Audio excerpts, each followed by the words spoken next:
నమస్తే welcome to special focus. షికాగోలో కార్మికుల నెత్తురు చెందింది. ఎర్ర జెండా రెపరెపలాడింది. ఖండాంతరాల శ్రామికులను కలిపింది. శ్రామిక జనగీతంగా మారింది. రక్తాక్షరాల రణగీతమై ప్రపంచ కార్మికుల హక్కుల కెరటమైంది. ప్రపంచ ప్రగతి చక్రమైంది. అన్యాయం అక్రమాలను నిలదీసే రగల్ జెండాగా మారింది. శ్రామికుల గొంతుకైంది. ప్రజా తిరుగుబాటుకు దారి చూపింది. అదే నేడే నేడే మేడే. సో భగభగమండే మేడే, నేడే మేడే దినోత్సవం శ్రమైక సౌందర్యానికి నెత్తుటి జెండానిచ్చింది. ప్రపంచ కార్మికులు ఏకం కండి, పోరాడితే పోయేది లేదు, బానిస సంకెళ్లే అనే నినాదానిది భుజానికెత్తికింది. మేడే కార్మిక నినాదమైంది. మేడే వర్ధిల్లాలి, మేడే జిందాబాద్. కార్మికుల ఐక్యత, ప్రపంచ శాంతి వర్ధిల్లాలి. శ్రమ సౌందర్యాన్ని గౌరవిస్తూ ప్రపంచ కార్మికుల బీఆర్కే న్యూస్ మేడే శుభాకాంక్షలు తెలియజేస్తోంది. మేడే దినోత్సవంపై స్పెషల్ ఫోకస్ ఇప్పుడు చూద్దాం.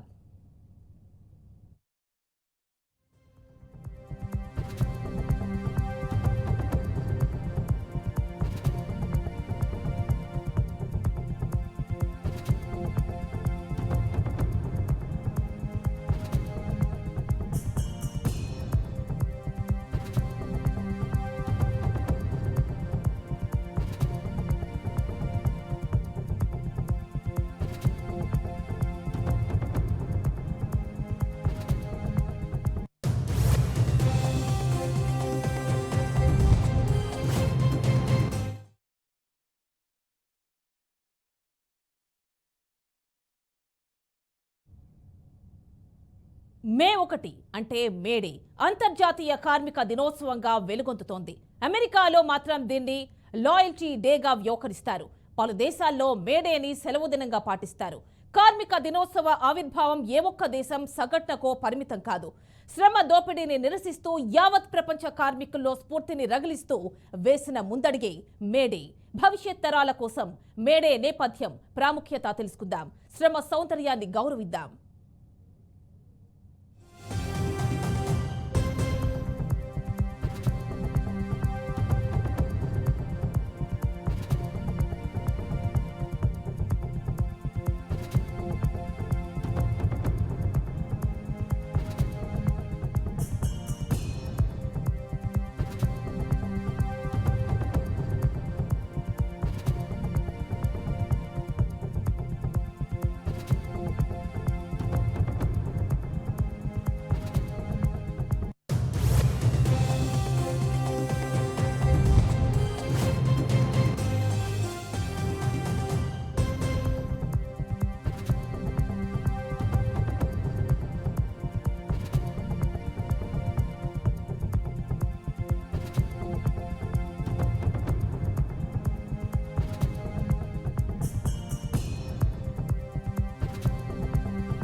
యంత్రం ఎట్లా నడుస్తుందంటే ఓరయ్యో, మిల్లె మిషను, రైలు, లారీ, బస్సు, మోటార్ సైకిల్, చల్ యంత్రం ఎట్లా నడుస్తుంది అంటే అంటూ ప్రజాకవులు వంగపండు ప్రసాద్, గద్దర్ ఇంకా ఎందరో మకనీయులు గళమెత్తారు.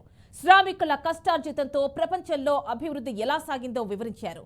ఎంతో మంది కార్మికులు పగలు రాత్రి తేడా లేకుండా నరాలు తెగేలా తమ చెమటను ఇంధనంగా మార్చి యంత్రాన్ని, తద్వారా సంపదను సృష్టించారు. అలాంటి సృష్టికర్త చేతుల్లో సంపద లేకుండా పోయింది. సంపద అంతా బడా శ్రామికులు, ఇక భూస్వాముల చేతుల్లో కేంద్రీకృతమైంది. దోపిడీదారుల రూపం మారింది. దోపిడీ అలాగే ఉంది. ప్రశ్నించే గొంతుకులకు సంఖ్యలు బిగిస్తున్నారు. శ్రమ దోపిడీ మాత్రం ఖండాంతరాల్లో అలాగే కొనసాగుతోంది. కులం, మతం, ప్రాంతం, దేశంతో సంబంధం లేకుండా ప్రపంచవ్యాప్తంగా శ్రామికుల రథచక్రాలు ప్రగతికి బాటలు వేస్తూనే ఉన్నాయి. దోపిడీపై తిరుగుబడుతూనే అభివృద్ధికి బాటలు వేస్తోంది. సంపదను సృష్టిస్తోంది. ప్రపంచ శాంతిలోనూ భాగస్వామ్యమవుతోంది.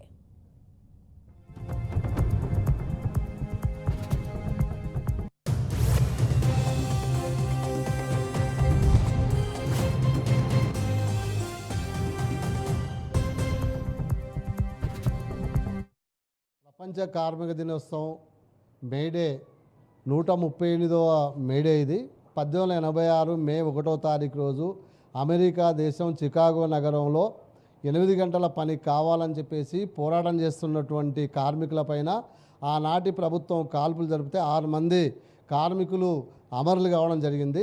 వాళ్ళ యొక్క రక్తంతో తడిసినటువంటి ఎర్ర గుడ్డాలే ఎర్ర జెండాగా ఎగిరేసి ఆ రోజు నుంచి ప్రపంచంలో 8 గంటల పని దినం వచ్చింది.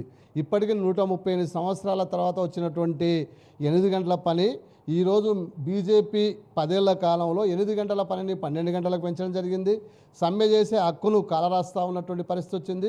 బ్రిటిష్ కాలంలో వచ్చినటువంటి 1921, 24లోనే వచ్చినటువంటి సంఘం పెట్టుకునే హక్కును కూడా ఈరోజు బీజేపీ ప్రభుత్వం కాలరాస్తూ ఉంది.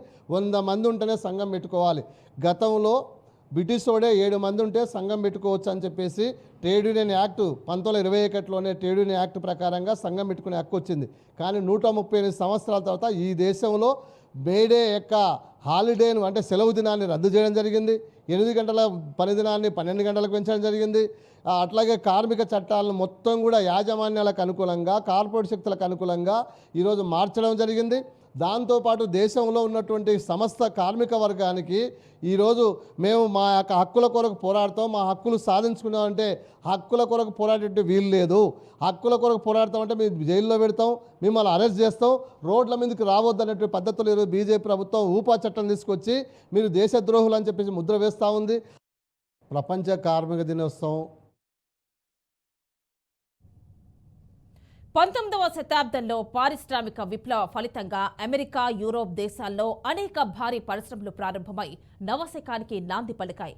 పారిశ్రామిక విప్లవానికి ముందు కార్మికులపై తీవ్ర అణచివేత, శ్రమ దోపిడీ రాజ్యమేలింది. పరిశ్రమలలో గాలి, వెలుతురు, కనీస సౌకర్యాలు లేకుండా రోజుకు 16 నుండి 18 గంటలు కార్మికులతో గొడ్డు చాకరీ చేయించుకునే దుస్థితి నెలకొంది. దీనిని నిరసిస్తూ 1886 మేలో షికాగోలోని హే మార్కెట్లో జరిగిన కార్మికుల ప్రదర్శనే ఈ మేడే పుట్టుకకు బీజం వేసింది.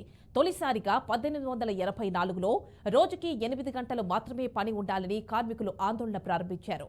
ఈ ఆందోళన 1886 నాటికి తారాస్థాయికి చేరింది.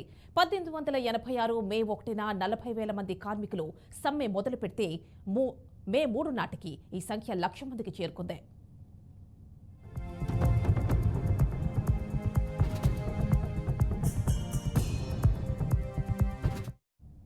హామీకి సంబంధించిన గ్రామీణ ప్రాంతాలు చాలామంది పేదలు, కూలీలు ఉపాధి పనుల్లో నిమగ్నమై ఉన్నారు. ఈ కేంద్ర ప్రభుత్వం ఉపాధి హామీ పథకాన్ని నిర్వీర్యం చేసే విధంగా పూనుకుంటుంది.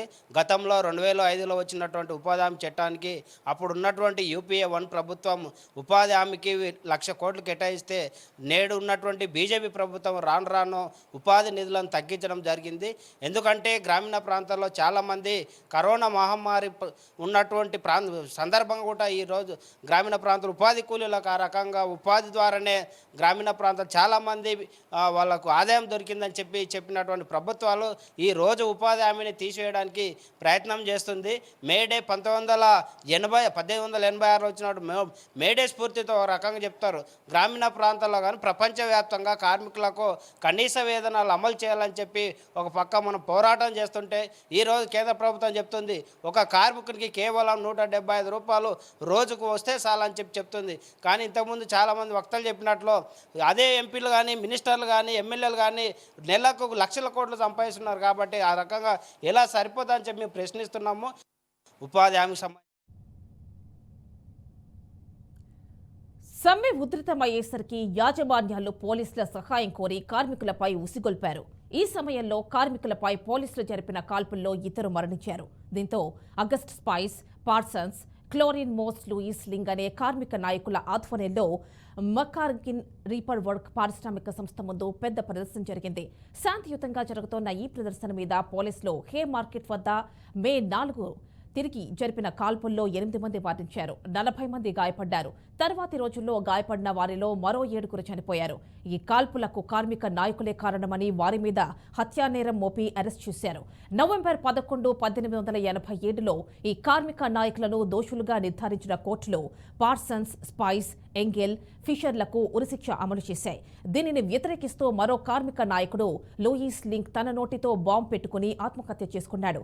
ఈ ఉదంతాన్ని హే మార్కెట్ దారుణ హత్యాకాండగా చరిత్రకారులు వర్ణిస్తారు. ఈరోజు కేంద్ర ప్రభుత్వం తీసుకున్నటువంటి ఉపాధి హామీని నెరవేరం చేస్తున్నటువంటి సందర్భంలో ఇప్పుడు ఇంతకుముందే వక్తలు మాట్లాడినటువంటి చరిత్ర.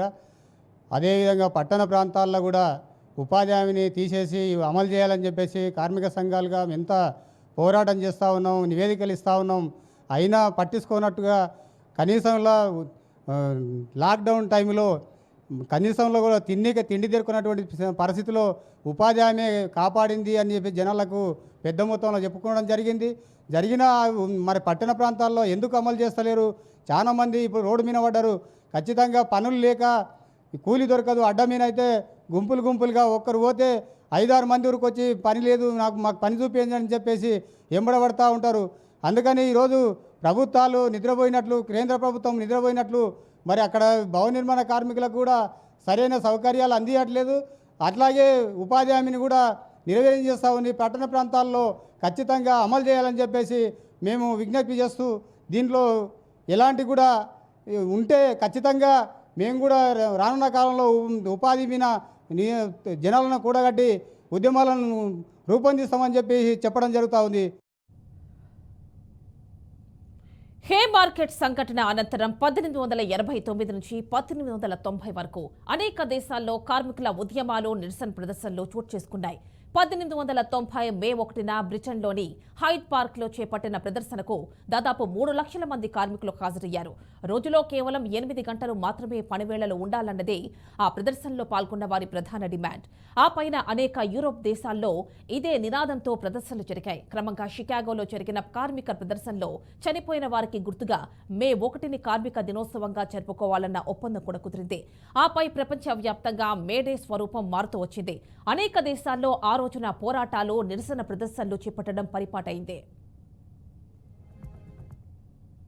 అమాలి కార్మికులకు రెక్కాడితేనే డొక్కాడేటువంటి పరిస్థితి ఉంది. కానీ చాలామంది కార్మికులు అమాలి కార్మికులు ఉన్నారు. కానీ ఆ అమాలి కార్మికులకు సమగ్రమైనటువంటి చట్టాన్ని తీసుకురావడం లేదు కేంద్ర ప్రభుత్వం కానీ రాష్ట్ర ప్రభుత్వం కానీ. ఖచ్చితంగా ఈ యొక్క అమాలి కార్మికులకు సమగ్రమైనటువంటి శాసనం చేయాలి. అదేవిధంగా అసంఘటిత రంగంలో పనిచేస్తున్నటువంటి కార్మికులందరూ కూడా ఏది కూడా లేనటువంటి పరిస్థితి ఉంది. వాళ్ళందరూ కూడా సమగ్రమైనటువంటి చట్టాన్ని తీసుకురావాలి. దానికోసం ఈ యొక్క కార్మికులందరినీ కూడా ఏకం చేసి ఖచ్చితంగా ఈ కేంద్ర రాష్ట్ర ప్రభుత్వాలపైన తిరగబడతాం. అమాలి కార్మికులకు రెక్కాడితేనే డొక్కాడేటువంటి పరిస్థితి ఉంది. కానీ చాలామంది కార్మికులు అమాలి కార్మికులు ఉన్నారు. కానీ ఆ అమాలి కార్మికులకు సమగ్రమైనటువంటి చట్టాన్ని తీసుకురావడం లేదు కేంద్ర ప్రభుత్వం కానీ రాష్ట్ర ప్రభుత్వం కానీ. ఖచ్చితంగా ఈ యొక్క అమాలి కార్మికులకు సమగ్రమైనటువంటి శాసనం చేయాలి. అదేవిధంగా అసంఘటిత రంగంలో పనిచేస్తున్నటువంటి కార్మికులందరూ కూడా ఏది కూడా లేనటువంటి పరిస్థితి ఉంది. వాళ్ళందరూ కూడా సమగ్రమైనటువంటి చట్టాన్ని తీసుకురావాలి. దానికోసం ఈ యొక్క కార్మికులందరినీ కూడా ఏకం చేసి ఖచ్చితంగా ఈ కేంద్ర రాష్ట్ర ప్రభుత్వాలపైన తిరగబడతాం. కొందరు మహనీయులు తమ రక్తాన్ని చిందించి కొన్ని రోజులను చారిత్రాత్మక రోజులుగా మారుస్తారు. మేడే ఒక చారిత్రాత్మకమైన చైతన్య దినం. షికాగోలోని కొందరు రక్త తర్పణం చేసి కేవలం తమ దేశంలోని కార్మిక వర్గానికే కాకుండా ప్రపంచానికంతటికీ కొత్త వెలుగునందించారు. తమ శ్రమను రోజుల తరబడి దోచుకున్న సమయంలో మేము మనుషులమే, మా శక్తికి కూడా పరిమితులుంటాయని శ్రామికులు గొంతెత్తారు. ఈ చాకిరీ మేం చెయ్యలేమని పనిముట్లు క్రింద పడేసి 8 గంటల పనిదినం కోసం నినదించి చివరకు ప్రాణాలను సైతం తృణప్రాయంగా త్యజించడం కార్మిక వర్గ పోరాట పటిమకు నిదర్శనం. 24 గంటల్లో 8 గంటలు పని, 8 గంటలు విశ్రాంతి, ఇంకా 8 గంటలు రీక్రియేషన్ అన్నవి ఈ పోరాటం ద్వారా సాధించుకున్నారు. ఇది పారిశ్రామిక యుగం ఏర్పడిన తర్వాత జరిగిన అతిపెద్ద మార్పు. 180 రూపాయల కూలి ఎలా సరిపోతుంది? ఆయన ఒక రోజు డ్రెస్సుకు వేల కోట్ల రూపాయలు తొడుగుతున్నాడు. దాన్ని ఎవరు పట్టించుకునే విధంగా లేదు. కాకపోతే బీజేపీ ప్రభుత్వము అనేక చట్టాలు తీసుకొచ్చి ఆ చట్టాలను మొత్తము తీసుకొచ్చే విధంగా మొత్తం రూపకల్పనలో మొత్తం మార్పులన్నిటి జరుగుతూ ఉన్నాయి. ఆ చట్టంతోనే మనం ఇంత ఇబ్బంది పడితే మరి రూపకల్పనలో ఎన్నో విధాలుగా ఈ ఇబ్బందులు వస్తూ ఉన్నాయి. ఈ యొక్క కార్మికులకు అనేక రకాలుగా 180 రూపాయలు ఏడ సరిపోతాయని చెప్పేసి మేము అడుగుతూ ఉన్నాము. 1900 నుండి 1920 వరకు ఐరోపాలో ప్రభుత్వ ధనిక వ్యాపారుల దోపిడీని ఎండగడుతూ సోషలిస్ట్ పార్టీల ఆధ్వర్యంలో మే 1న నిరసన ప్రదర్శనలు జరిగేవి. మొదటి ప్రపంచ యుద్ధ సమయంలో మేడే నాడు యుద్ధ వ్యతిరేక ప్రదర్శనలు చేపట్టేవారు. తరువాతి దశకంలో మే 1ని నాజీల వ్యతిరేక దినోత్సవంగా జరిపేవారు. హిట్లర్ పరిపాలనలో ఆ రోజుని జాతీయ కార్మికుల దినోత్సవంగాను జరుపుకునేవారు. ఇటలీలో ముస్సోలి, స్పెయిన్లో జనరల్ ఫ్రాంకోలు మేడేపై అనేక ఆంక్షలు విధించారు.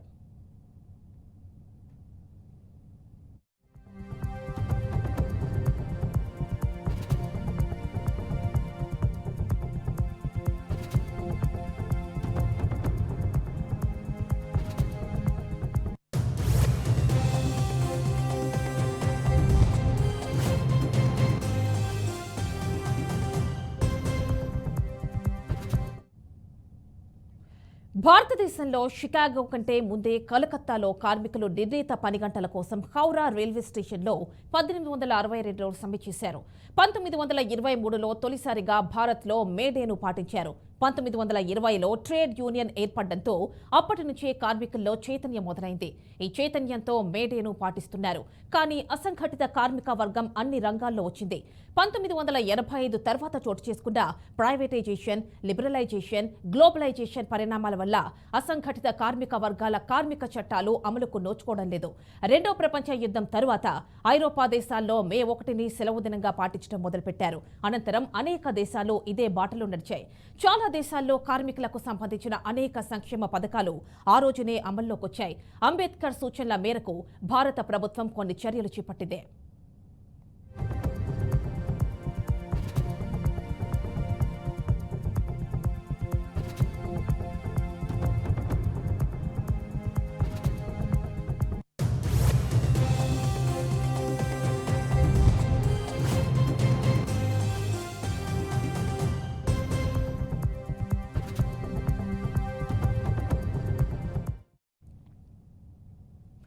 మొదటి ప్రపంచ యుద్ధం కారణంగా క్షీణించిన జీవన పరిస్థితుల్లో బయటి ప్రపంచానికి గురికావడం వల్ల కార్మికులలో వర్గస్పృహ పెరిగింది. ఇది ఉద్యమ అభివృద్ధికి దోహదపడింది.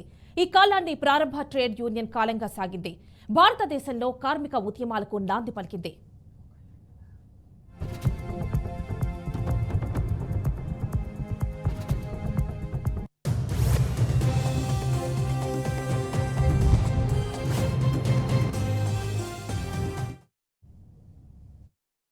ఈరోజు మోడీ చేసినట్టు ఈ చట్టాలు, నల్ల చట్టాలు కానీ, రైతులను కానీ, వ్యవసాయ కూలీలు కానీ, ఎలాంటి ఈ కార్మికులను అందరినీ కూడా నిర్మూలన చేసి విధంగా చేస్తున్నాడు. కాబట్టి ఖచ్చితంగా రానున్న దినాల్లో ఈ కార్మికుల సమస్యలు కార్మికులకు ఏవైతే ఇవన్నీ తీసేస్తున్నాడో, మాకు ఎర్పెల్ బోర్డు ఉంది, ఆ ఎర్పెల్ బోర్డు కూడా తీసేస్తా అంటున్నాడు.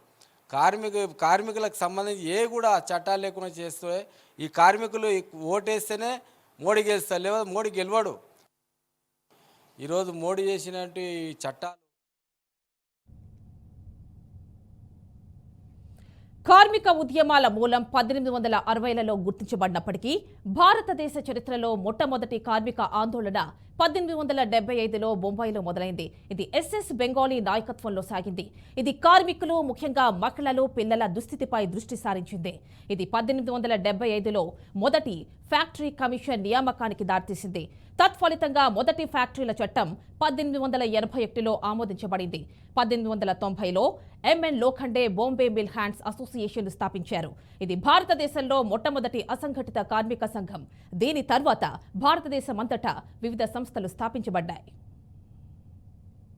మేడే అమరుల యొక్క స్ఫూర్తితో ఈరోజు మనం మరో స్వతంత్ర ఉద్యమాన్ని చేయాల్సిన అవసరం ఉందని నేను భావిస్తా ఉన్నాను. ముఖ్యంగా రక్తార్పణతో, కార్మికుల రక్తార్పణతో 18 గంటల పనిదినాన్ని 8 గంటల పనిదినాన్ని సాధించుకోవడం అనేది మేడే యొక్క ప్రత్యేకత, మేడే యొక్క స్ఫూర్తి అని చెప్పేసి చెప్తా ఉన్నాను. కానీ ఈ 10 సంవత్సరాల బీజేపీ పరిపాలనలో కార్మికులు పోరాడి రక్తార్పణ చేసి, అట్లాగే త్యాగాలు చేసి, ప్రాణాలిచ్చి సాధించుకున్న హక్కుల్ని ఈరోజు 10 సంవత్సరాల బీజేపీ పరిపాలనలో శూన్యమవుతా ఉన్నాయి, అణిచివేయబడతా ఉన్నాయి, రద్దు చేయబడతా ఉన్నాయి అని చెప్పేసి చెప్పక తప్పదు అని చెప్పేసి తిరిగి 138 సంవత్సరాల క్రితం స్థాయికి మోడీ తీసుకెళ్తా ఉన్నాడు. Ahmedabad textile labour association Shrimati నేతృత్వంలో Anasuyaben Sarabhai, all India postal RMS association, B P Wadia నేతృత్వంలోని మద్రాస్ లేబర్ యూనియన్లో ఏర్పడ్డాయి. ఇక ఏఐటియుసి భారతదేశంలోని పురాతన ట్రేడ్ యూనియన్ ఫెడరేషన్ 1920లో స్థాపించబడింది. దీనిని లాలా లజపత్ రాయ్, జోసెఫ్ బాప్టిస్టా, ఎన్ఎం జోషి, దివాన్ చమన్ లాల్ స్థాపించారు. ఏఐటియుసి మొదటి అధ్యక్షుడిగా లాలా లజపత్ రాయ్ ఎన్నికయ్యారు. వందలాది మంది కార్మికులు తమ రక్తాన్ని చిందించి ఆనాడు 18 గంటలు ఉన్నటువంటి పని దినాలను 8 గంటలకు కుదించుకోవటానికి త్యాగాల ద్వారా సాధించుకున్నటువంటి హక్కు ఈ మేడే. ఇలాంటి మేడే 138 సంవత్సరాల తర్వాత భారతదేశంలో మొత్తం కార్పొరేట్ శక్తులకు బానిస అయినటువంటి ఎన్డీఏ ప్రభుత్వం, మోడీ ప్రభుత్వం మొత్తం కార్మిక హక్కులన్నిట్లను హరించి 12 గంటల పని విధానాన్ని మళ్ళీ తీసుకురావటం జరుగుతుంది. కాబట్టి ఎంతో త్యాగాలు చేసి ఎన్నో రక్త తర్పణలు చేసినటువంటి కార్మిక వర్గం ఇదే విధంగా మనం ఉదాసీనంగా ఉంటే ఖచ్చితంగా రేపు గతంలో ఎట్లయితే 18 గంటల పని దినాలను తీసుకొచ్చి కార్మిక వర్గంలో పిల్లలకు తల్లిదండ్రులు తెలవకుండా, తల్లిదండ్రులకు పిల్లలు తెలవకుండా చేసినటువంటి పరిస్థితిని ఈ బీజేపీ ప్రభుత్వం తీసుకురాబోతుంది.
అణగారిన వర్గాలు, ముఖ్యంగా కార్మిక వర్గాలు ఆర్థిక సామాజిక దోపిడీకి గురవుతుండటంపై అంబేద్కర్ ఆవేదన చెందారు. ఈ వర్గాలకు విముక్తి కల్పించేందుకు అప్పటి సైద్ధాంతిక వాదనలను సవాల్ చేశారు. అంబేద్కర్ కాలంతో పోలిస్తే ఇప్పుడు పరిస్థితులు మెరుగుపడినప్పటికీ దేశంలో కుల వ్యవస్థ నేటికి కొనసాగుతోందని, గ్రామాల్లో ఇప్పటికీ అంటరానితనం తీవ్రంగానే ఉందని కార్మిక సంఘాల నాయకులు, సామాజికవేత్తలు అభిప్రాయపడుతున్నారు. ఇది మేడే సందర్భంగా BRK news special focus. Stay tune to BRK news Telugu సత్తా.